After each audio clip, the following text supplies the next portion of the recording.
জয় কৃষ্ণ গুৰু, জয় কৃষ্ণ গুৰু, জয় কৃষ্ণ গুৰু। ৰক্ষা কৰা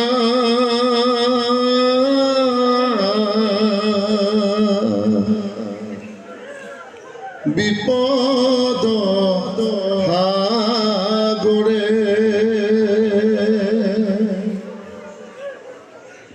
ও দাসৰ দাস কৰি লোৱা মাতি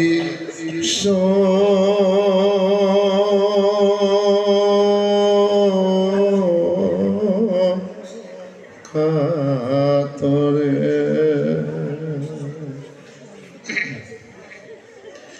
ও দাসৰ দাস কৰি লোৱা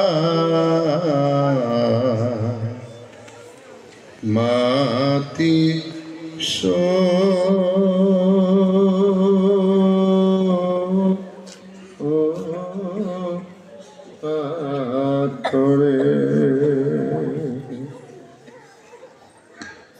আৰ তোমাৰ মহিমা প্ৰভু, প্ৰভু কেৱেন জানন্ত, ও ভকতেহে ভক্তি বলে মহা জ্ঞান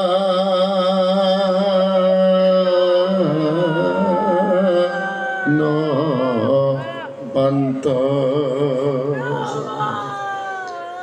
কৃষ্ণ গুৰু ৰক্ষা কৰা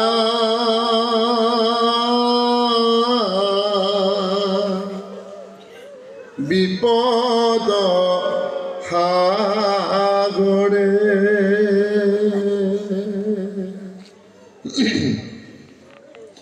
ও দাসৰ দাস কৰি লোৱা মাতি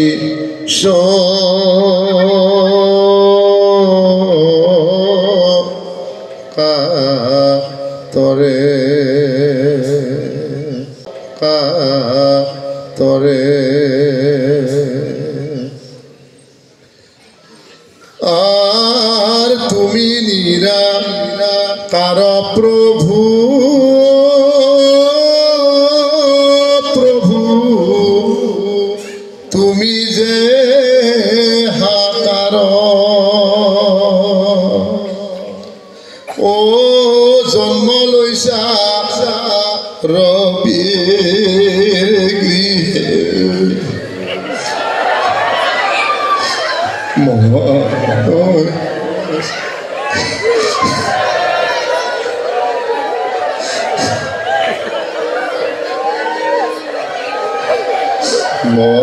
মনুষ্য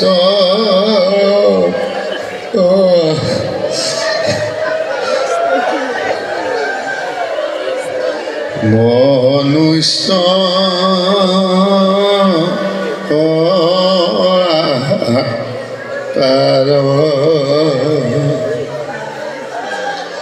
কৃষ্ণ গুৰু ৰক্ষা কৰা বিপদ হাগৰে,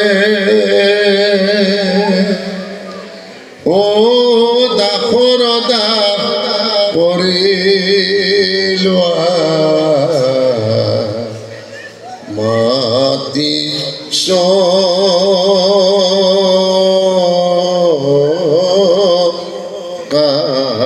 কাতৰে, ও দাসৰ দাস কৰি লোৱা মাতি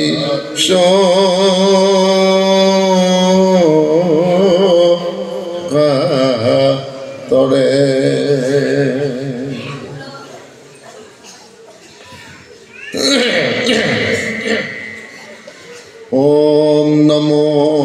কৃষ্ণ গুরু দেবায় ওম নমো কৃষ্ণ গুরু দেবায় ওম নমো কৃষ্ণ গুরু দেবায় নমো কৃষ্ণ গুরু দেবায় রবি দেবনন্দনায় সদ্গুরবে মহাপ্রভবে কলকি হরয়ে নমো নমঃ নারায়ণং সচ্চিদানন্দং মায়া দেবী সুতম কলকি রূপং কৃষ্ণ গুরুং বন্দে জগত গুরুম নারায়ণং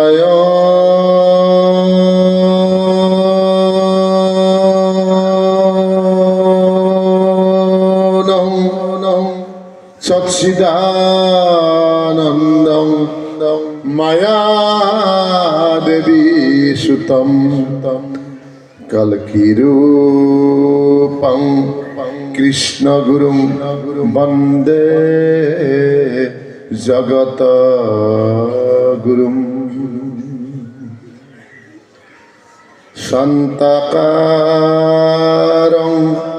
ভুজগশয়নং পদ্মনাভং জনার্দন বিশ্বধারং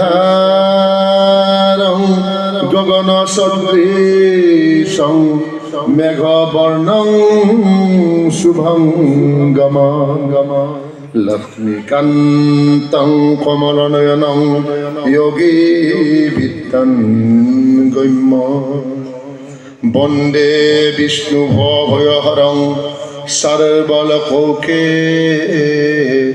নাথম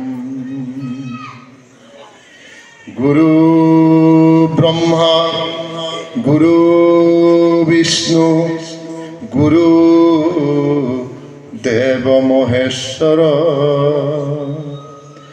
গুরু সাক্ষাৎ পরম ব্রহ্ম তস্मै শ্রী গুরবে নমঃ। ভকত আৰু গুৰুৰ সম্পৰ্ক কেনেকুৱা?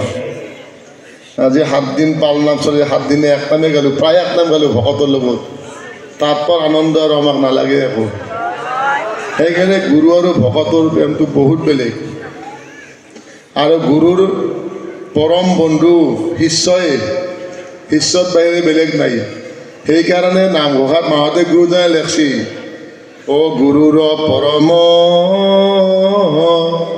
প্ৰিয়তম নাই,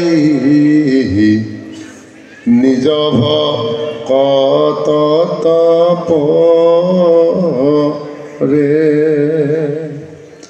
অ হেন ভকতক যিজনে নিন্দয়, অ হৰিকেশে নিন্দা কৰে।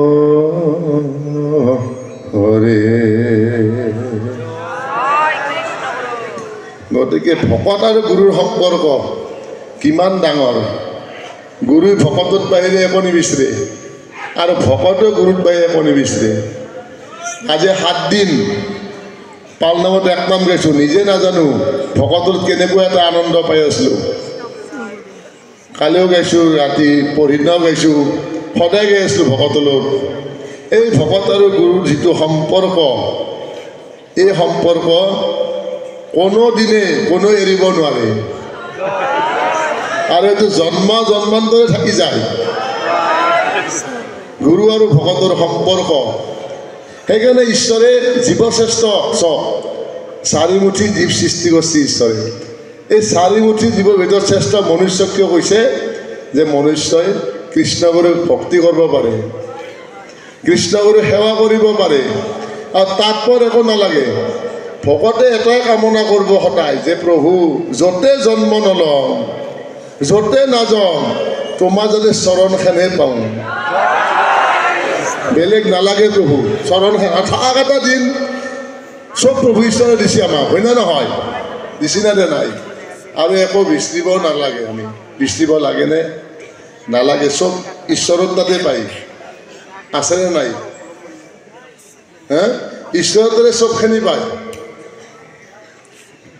ক'ত একো বস্তুৱে বিচৰিব নালাগে, বিচৰিব লাগে একো নালাগে। ঈশ্বৰে চবকে দিছে, আৰু ঈশ্বৰৰ তাতে চবখিনি পায়। বিচৰিলি যদি বিচাৰি চাব জানে ঈশ্বৰৰ তাতে পায় চবখিনি। ওৰে চক ঈশ্বৰ আৰু ভকতৰ মই আজি প্ৰেমৰ কথা কৈছোঁ। আৰু ভকত য'ত থাকে ঈশ্বৰ তাত এনেই যায়, তাত মাতিব নালাগে। আজি এক নাম চলি আছে, চক 7 দিন আজি এক নাম। সেই এক নামৰ মাজত সদায় আছোঁ কিহৰ কাৰণে? আপোনালোকৰ কাৰণে আহিছোঁ। তাৰ ভকতৰ বাহিৰে ভাবিব পৰা শক্তি নাই আমাৰ। প্ৰতিযোগে যে চক আপুনি, হয়নে নহয়? গতিকে আপোনালোকৰ চব মই এইকাৰণে যিমান বস্তু আপোনালোকক লাগে চব ঈশ্বৰৰ তাতে পায়, খালি ল'লে হ'ল খুজি। কাৰণ ভক্তি কৰিব লাগিব, ভক্তিত মেইন। ভক্তি কৰিলে চব পায় ঈশ্বৰৰ তাতে, আৰু ঈশ্বৰে একদম খুলি দিয়ে এনেকৈ। আজি 7 দিনে এক নাম গাইছোঁ, চবে আনন্দত আছোঁ।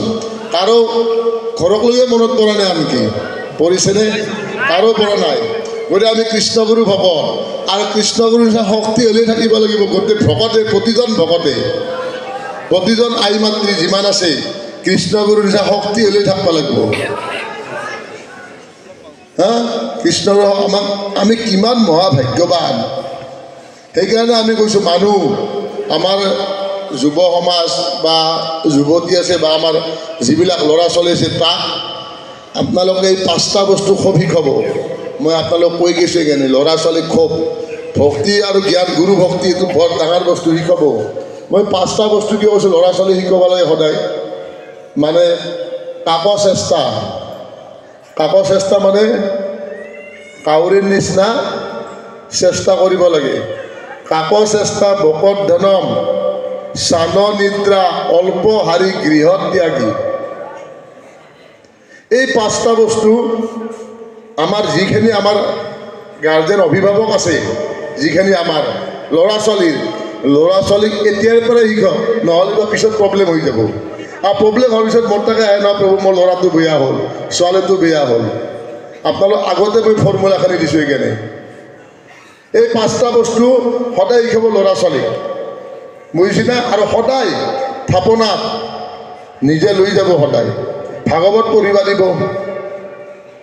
প্ৰহ্লাদ ধ্ৰুৱ কি আছিল 5 বছৰতে কৈছিল না নাই? চব মই গোটেই আমাৰ ভকতখিনি কৈছোঁ, ল'ৰা ছোৱালী যিখিনি জন্মিছে এতিয়া সেইখিনি ল'ৰা ছোৱালীক আধ্যাত্মিক শিক্ষাৰে শিক্ষিত কৰক। পঢ়াটো হ'ব, পঢ়িব পাৰিব, মাষ্টাৰ ডিগ্ৰীও কৰিব, কিন্তু আধ্যাত্মিকৰ মাষ্টাৰ ডিগ্ৰী ক'ত কৰিব?